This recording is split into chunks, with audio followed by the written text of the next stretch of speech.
کو حضور نے رکھا تو ماں کا بچھڑ جانا، ماں کا اس دنیا سے چلے جانا، یہ بہت بڑا سانحہ ہوتا ہے۔ اس موقع کے اوپر پسماندگان کی ڈھارس بنانے کے لیے، ان سے تعزیت کرنے کے لیے، اظہار محبت کرنے کے لیے ہمارا یہاں آنا، یہ دوسرا مقصد ہے اس تقریب کے منعقد کرنے کا۔ تیسرا مقصد ایسی محافل کے منعقد کرنے کا کیا ہے؟ پہلا مقصد تو دعائے مغفرت ہے مرنے والوں کے لیے، دوسرا مقصد پسماندگان سے تعزیت کرنا، اور تیسرا مقصد ہم کبھی نہ بھول پائیں وہ یہ ہے کہ ہم اپنے لیے عبرت کا سامان لینا۔ آج کوئی قبر میں ہے اور ہم جمع ہو رہے، کل ہم قبر میں ہوں گے اور ہمارے لیے کوئی اور جمع ہو رہا۔ خیر کن ہے فلاں غنیمت شمار ہوں گا، زاں بیشتر کے بانگ برائت کے فلاں نہ مان۔ شیخ سعدی فرماتے ہیں اے فلاں بلائی کر لے، اچھائیاں کر لے، اس عمر کے ایک ایک لمحے کو غنیمت سمجھ لے، اس سے قبل کی آواز آئے کہ فلاں نہیں رہا تو اپنی زندگی کو پہلے ہی اعمال کا حسن دے لے۔ تو یہ وقت میرے اور آپ کے اوپر آنے والا ہے کہ ہمارے لیے بھی لوگ جمع ہو رہے ہیں۔ ہم قبر میں اب تنہائیوں اور قبر کی پہنائیوں میں موجود ہوں گے اور لوگ ہمارے لیے جمع ہو رہے ہوں گے، قبل اس سے کہ وہ وقت آئے کوئی حجت باقی نہ رہے۔ مجھے اور آپ کو اپنے اعمال کی اصلاح کر لینی چاہیے۔ امام غزالی نے ایک بڑی خوبصورت بات لکھی، آپ فرماتے اللہ نے مرنے والوں کے ذریعے سے جو باقی زندہ بچ گئے ہیں انسان کیا۔ عرض کی گئی احسان کیسے؟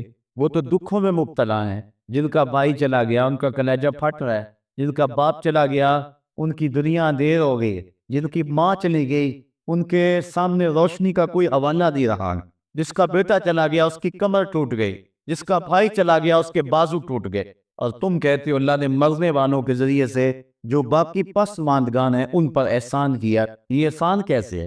امام غزالی فرماتے ہیں احسان اس معنی میں ہے کہ اللہ نے مرنے والے کی موت کو ان باقیوں کے لیے عبرت کا نشان بنایا ہے۔ اگر اس کی موت ان کے لیے عبرت بنا دی جاتی تو یہ کیا کرتا؟ تو اللہ تعالیٰ نے گویا ان کی موت سے اس کو ایک اور موقع سنبھلنے کا دیا ہے کہ وہ لوگوں کی، عزیزوں کی، رشتہ داروں کی موت کو دیکھ کر اپنی زندگی کی راہوں کو ٹھیک کر لیں۔ یہ جو مرنے والے ہیں یہ ہمارے لیے پیغام ہے موت کا، اور ہم ان سے دیکھ کر اپنی زندگی ٹھیک کر سکتے ہیں۔ حضرت یعقوب علیہ السلام جلیل القدر نبی گزرے، بنی اسرائیل کے مقتدا اور امام نبی، آپ نے حضرت اسرائیل سے وعدہ لیا ہوا تھا کہ میری روح قبض کرنے کے لیے اچانک نہیں آنا، بلکہ پہلے کو قصد یا پیغام بھیج دینا تاکہ میں موت کی تیاری کروں، کیونکہ اچانک موت سے حضور نے بھی پناہ مانگا۔ اللہم انی اعوذ بک من الموت الفجات، اے اللہ اچانک موت سے تیری پناہ چاہتا ہوں۔ تو حضرت اسرائیل علیہ السلام سے وعدہ لیا تھا حضرت یعقوب علیہ السلام نے کہ قبض روح کے لیے اچانک نہیں آنا، پہلے کو قصد یا پیغام بھیج دینا۔ انہوں نے وعدہ کیا تھا، نبی تھے، ان سے وعدہ انہوں نے کر لیا۔ کافی مدت گزری تو حضرت اسرائیل آ گئے، پوچھا کدھر آئے ہو؟ کہا قبض روح کے لیے آیا ہو۔ کہا تم نے تو وعدہ کیا تھا پہلے کو قصد یا پیغام بھیجوں گا، تم نے نہ کو قصد بھیجا اور پیغام بھیجا اور قبض روح کے لیے آ گئے۔ حضرت اسرائیل نے عرض کی حضور میں نے تو کئی قصد بھیجے تھے، فرمایا میرے پاس تو ایک بھی نہیں آیا۔ کہا حضرت آپ کے سامنے کتنے لوگوں کی موت واقع ہوئی، یہ میرا قصد نہیں تھا تو اور کیا تھا؟ آپ کی داڑھی میں سفید بال آ گئے، یہ میرا قصد نہیں تھا تو اور کیا تھا؟ آپ کی آنکھوں میں سفیدی اتر آئی، یہ میرا قصد نہیں تھا تو اور کیا تھا؟ آنکھوں میں سفیدی کا آ جانا، بالوں میں سفیدی کا آ جانا، کمر میں خم آ جانا، اٹھتے ہوئے جنازے، پھیلی ہوئی قبریں، یہ پیغام ہے، قصد ہے موت کا۔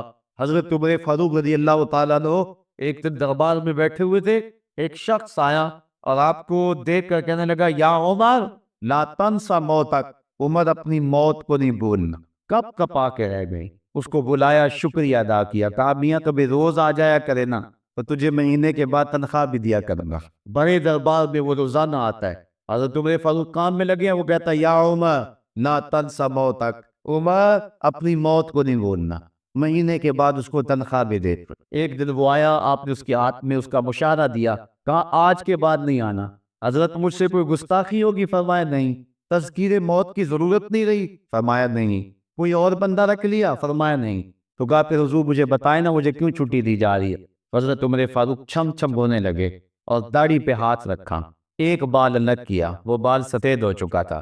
کہا میاں پہلے تو یاد دلاتا تھا، اب تیرے آنے کی ضرورت نہیں رہی، یہ میرے گھر میں مجھے بتانے والا آ گیا ہے۔ اور یہ مجھے بہت نہیں بھولنے دے گا۔ داڑھی میں سفید بال آ گیا، کہا میاں اب تیرے آنے کی ضرورت نہیں ہے، ہماری تو پوری داڑھی بھی سفید ہو جائے۔ وہ کیا کہا تھا میاں محمد بخش عارف رومی کشمیر نے خوب کہا تھا، ہڈیاں کمبڑ گوڈے کھڑکن تے اڑ گیا نک تیرا، اجے بھی بدیوں باس نہ آئے جیو مرد تلیرا۔ یا ایھا الانسان ما غرک بربک الکریم، اے انسان تجھے کریم رب کے دروازے سے کس نے دور ہٹا دیا؟ الذی خلقک فسواک فعدلک فی ای صورت ما شاء رکبک، جس نے تجھے پیدا کیا، تیرے اعضاء کو توازن دیا، تجھے حسن و جوانی بخشی، تجھے چلنے کا سلیقہ دیا، تجھے بولنے کا طریقہ دیا، تجھے سوچنے کے لیے دماغ دیا، تجھے سماعتوں کے پردے دیے۔ آج شیروں کو تو نچا لیتا ہے، ہاتھیوں کو تو بٹھا لیتا ہے۔ اے انسان ذرا غور تو کر، اس رب کا شکر کر، کیوں بھول گیا اس رب کو جس نے تجھے پیدا کیا؟ اگر تجھے پیدا ہی نہ کرتا تو کیا کرتا؟ پھر پیدا کر کے چھوڑ دیتا تجھے، اگلا تیری ذمہ داری اپنے ذمہ کرم پہ نہ لیتا تو بچا تجھے گرمی کی سختی سے کون بچاتا؟ تجھے ٹھٹرتی ہوئی سردی سے کون بچاتا؟ ماں کے سینے میں تیرا پیار نہ ڈالتا، ممتا اس ماں کے سینے میں نہ ڈالتا، تجھے گندگی میں لتھڑے ہوئے کو کون اٹھاتا؟ لیکن اس نے پیار ڈالا ماں کے سینے میں، جس نے تجھے پہلے چوما پھر اس نے تجھے دھویا۔ انسان غور تو کر، ما غرک بربک الکریم، اس رب کو بھول گیا ہے الذی خلقک، جس نے تجھے پیدا کیا۔ ماں نے بیٹے کو پیدا نہیں کیا، جنم دیا ہے، لیکن اتنے احسان ہیں کہ ساری زندگی بھی انسان ماں باپ کا حق نہیں ادا کر سکتا۔ جس ماں نے جنم دیا ہے اس کے حق نہیں ادا ہو سکتے، تو جس رب نے تخلیق کیا ہے اس کے حق کیسے ادا ہو؟ اس لیے کہ انسان ذرا غور تو کر، اس نے تجھے پیدا کیا تو بھول گیا اس رب کو؟ اپنے ذرا ماضی کو دیکھ کہ تو کہاں سے کہاں پہنچا۔ تیری زبان میں، تیرے منہ میں زبان کا لوتھڑا تھا، بولنے کا سلیقہ نہیں تھا، کس نے اس کو لفظوں کی حرمت سے آشنا کیا؟ تیرے کانوں میں پردے تھے لیکن سمجھنے کا طریقہ نہیں تھا، لیکن کس نے تیری سماعتوں کو شعور بخشا؟ کس نے تجھے چلنا سکھایا؟ کس نے تجھے بولنا سکھایا؟ کس نے تیری چھاتی میں زور رکھا؟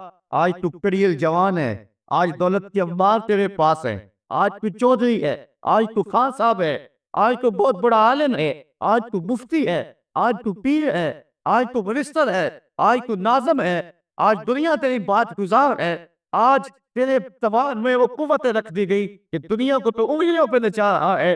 ذرا پلٹ کے دیکھنا پیچھے، ذرا پیچھے لوٹ کے تو دیکھ، تو چار پائی کے سہارے بھی چلنا نہیں جانتا تھا، پھر تجھے چار پائی سے چلنا سکھایا، پھر تجھے چلنا، اور چلتا تھا 2 قدم تو گر پڑتا تھا۔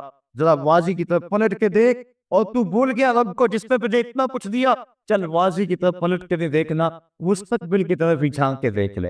ایک وقت پھر دوبارہ تیرے اوپر ایسا آئے گا، پھر تیری بولتی بند ہو جائے گی، پھر تیرا چلنا بند ہو جائے گا، چار پائی سے لگ گیا، بورے میں تکلیف ہو گئی، تو فانی زدہ ہو گیا۔ سارے گھر والے 4 دن تو بڑی خدمت میں لگے رہے، لیکن انہیں اپنے کام بھی تو کرنے تھے، پھر آہستہ آہستہ تجھے اگنور کرنا شروع کر دیا۔ بھی اس بات کو سمجھنے لگا، پھر وہ وقت بھی آیا کہ تیری 4 پائی کو اندر سے اٹھا کے برآمدے میں رکھ دیا کہ بابا کھانستا ہے، بچے ڈسٹرب ہوتے ہیں، جراثیم پھیلتے ہیں۔ اب نوکر تجھے روٹی دینے لگا، شام کو بیٹا آتا ہے، 2 لمحے کھڑا ہوتا ہے، پھر اپنے بیڈ روم میں چلا جاتا ہے، تو اس کی صورت کو ترستا رہتا ہے۔ آج تیری زندگی اجیرن بن گئی، پھر تیرے اوپر ایسے عملے بیماریوں کے ہوئے، ایسی تکلیفیں ہوئی، بولو براز بھی اوپر، لوگ ناپ میں کپڑا رکھ کے تجھے اٹھاتے ہیں۔ اس وقت تو اپنی زندگی سے تنگ آ گیا، تو کہتا ہے ڈاکٹر کو لگا زہر کا ٹیکہ، مجھے موت آ جائے۔ بتا ہم تجھے موت بھی نہ دیتے تو کیا کرتا؟ ہم نے تجھے زندگی دی تھی، یہ ہمارا احسان، اور اب تمہیں موت اگر دیں گے تو یہ بھی ہمارا احسان ہے۔ اگر تو تڑپتا تھا، تیری زندگی جو ہے وہ چیرم بن چکی تھی، سارے تجھ سے تنگ آ گئے تھے، تیرے بیٹے بھی کہتے دعا کرو اللہ بابے کو پردہ دے دے، سارے تجھے پردہ مانگ رہے تھے، اب بتا کہ ہم تجھے پردہ بھی نہ دیتے تو کیا کرتا؟ ثم اماتہ فاقبرہ، شکر کر ہم نے تجھے موت عطا کر، فاقبرہ، اور پھر اس کے بعد تجھے قبر دی۔ کتا بھی تو مرا تھا، گھسیٹ کے روڑی پہ ڈال دیا، بکری بھی تو مری تھی، گھسیٹ کے روڑی پہ ڈال دیا، تجھے بھی روڑی پہ ڈال دیا جاتا تو کیا تھا؟ لیکن کہا نا یہ میرا شاہکار ہے، پہلے سے غسل دو، بیری کے پتے بھی ڈال لینا، صفائی خوب ہو جائے، اس کو چٹے لباس کا کفن دو، اس کے سنت سنت پہ خوشبو بنو، اس کو سلکاؤ، خوشبو سلکاؤ، اس کو خوبصورت چارپائی پہ ڈالو، اس کے اعضائے سجدہ پہ گوشت ملو اور اس کی جو ہے وہ چارپائی کے دائیں بائیں پھول رکھو، اور اب سارا زمانہ تیرے منہ دیکھنے آ رہا ہے، ذرا سوچ تیرا منہ دکھانے کے قابل ہے۔ اور پھر کہا اب اس کو اٹھاؤ قبرستان میں لے چلو، زمانہ آ گیا، تو آج دلہا بنا ہوا ہے اور زمانہ تیری برات بنی ہوئی ہے۔ اور کہا کہ ایک آدمی نہ اٹھائیں، اس کا پروٹوکول ہے اس کو 4 آدمی اٹھائیں، کندھا بھی بدلتے رہیں، کہا زیادہ تیز بھی نہ چلنا، میرے شاہکار کو کہیں جھٹکا نہ لگے۔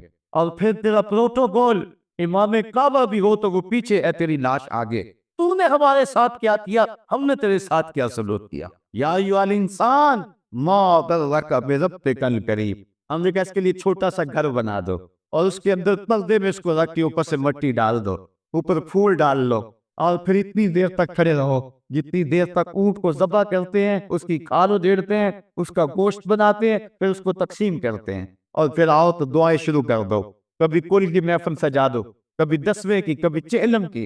اے انسان، تیرے ساتھ جو کچھ ہوا لوگوں کی نظروں کے سامنے مجھے رسوا تو نہیں کیا میں نے۔ یا ایھا الانسان ما غرک بربک الکریم، ذرا پیچھے پلٹ کے دیکھ لے، نہیں تو آگے جھانک کے دیکھ لے، تجھے کبھی تو شرم آئے گی، تو کہاں بھٹک گیا، کہاں بہ گیا۔ آ جا اس کریم رب کی طرف جو 70 ماؤں سے زیادہ پیار کرتا ہے۔ آنا تو نے ہے ہی، آج نہیں تو کل آئے گا، تو کل جو پھر کفن میں منہ چھپا چھپا کے آتا پھرے گا، آج کھلے منہ ہی آ جائے۔ آج میری رحمتیں تیرا بھر بھر کے استقبال کر رہی ہیں۔ روبی بن حراش ایک بزرگ ہوئے اور تابعی ہیں، تابعی وہ تھا جس نے صحابی کو دیکھا، ساری زندگی ان کے چہرے پہ مسکراہٹ نہیں آئی، وہ کہتے تھے کیا خبر میرا انجام کیا ہوگا۔ شیخ سعدی فرماتے جب تو دنیا پہ آیا تھا نا تو روتا تھا، یہ سارے ہنستے تھے۔ بچہ جب پیدا ہوتا ہے تو اور اس کا رونا اس کی زندگی کی دلیل ہے، جب تک بچہ چیختا نہیں سارے پریشان ہوتے ہیں، آواز نہیں آ رہی پتہ نہیں زندہ ہے کہ جو ہے وہ گوشت کا لوتھڑا ہے، جب بچہ چیختا سارے خوش ہو جاتے ہیں، مبارکیں دیتے ہیں، مٹھائیاں بانٹتے ہیں، تو اس کا رونا اس کی زندگی پہ دلیل۔ شیخ سعدی فرماتے جب تو آیا تھا تو روتا تھا، یہ ہنستے تھے، ایسے زندگی گزار تو ہنستا ہوا جائے، یہ روتے رہ جائے، یہ نہ ہو کہ روتا آیا تھا روتا ہی جانا پڑے تجھے۔ روبی بن حراش ساری زندگی نہیں مسکرائے، فرماتے تھے کیا خبر میرا انجام کیا ہوگا۔ وقت بیتتا گیا، آخر میں فوت ہو گئے۔ ان کا بھائی ربیع بن حراش رسال کو بلا لایا کہ میرے بھائی کو غسل دو۔ رسال جب غسل دینے کے لیے داخل ہوا تو فوراً باہر پلٹ آئے۔ ربیع پوچھنے لگا کیا ہوا ہے؟ کہا یا تیرا بھائی بڑا عجیب ہے۔ کہا ہوا کیا ہے؟ کہا نحنو نغتسلہ وہو یتبسم، ہم اسے غسل دیتے ہیں وہ آگے سے مسکراتا ہے۔ کہا اس نے قسم کھائی تھی جب تک اپنا اچھا انجام نہیں دیکھوں گا نہیں مسکراؤں گا۔ اس کو امام ابو نعیم نے حلیہ میں لکھا، روض الامس کے اندر امام سہیلی نے لکھا، قاضی ایاس مالک الدرسی نے شفا میں لکھا، اور اسی کو امام جلال الدین سیوطی علیہ رحمہ نے جو ہے وہ الخصائص الکبریٰ میں لکھا۔ کہا یا تیرا بھائی بڑا عجیب ہے، ہم اسے غسل دیتے ہیں وہ آگے سے مسکراتا ہے۔ تو اس نے قسم کھائی تھی جب تک اچھا انجام نہیں دیکھوں گا نہیں مسکراؤں گا۔ آج اس نے اپنا اچھا انجام دیکھ لیا تبھی تو مسکرا رہا ہے۔ 12 لوگوں کے 2 گروہ بن گئے، ایک کہنے لگے کہ یار یہ ویسے گڑی ہوئی بات ہے، بھلا کوئی بندہ مرنے کے بعد بھی مسکرا سکتا ہے۔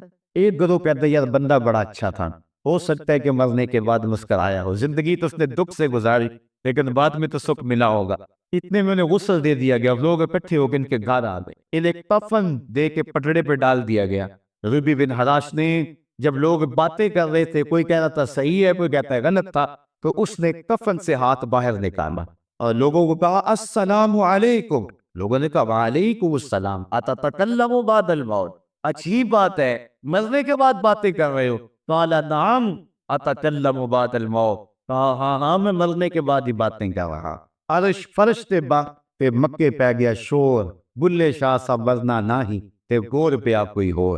فَلَدُعْيَنَّهُ حَيَاتًا طَيِّبَةً، ان کو حیات طیبہ بخش دی جاتی ہے جو اللہ کے نام پہ اپنی زندگی گزار دیتے ہیں۔ میرا رب کہتا ہے کہ میں ان کو مرنے نہیں دیتا، ان کو ستھری اور پاکیزہ زندگی دیتا ہوں۔ اور اقبال کہتا ہے فطرت ہستی شہید آرزو رہتی نہ ہو، خوب تر پیکر کی اس کو جستجو رہتی نہ ہو، موت کو سمجھا ہے غافل اختتام زندگی، یہ ہے شام زندگی صبح دوام زندگی۔ تو کہا ہاں مرنے کے بعد باتیں کہو۔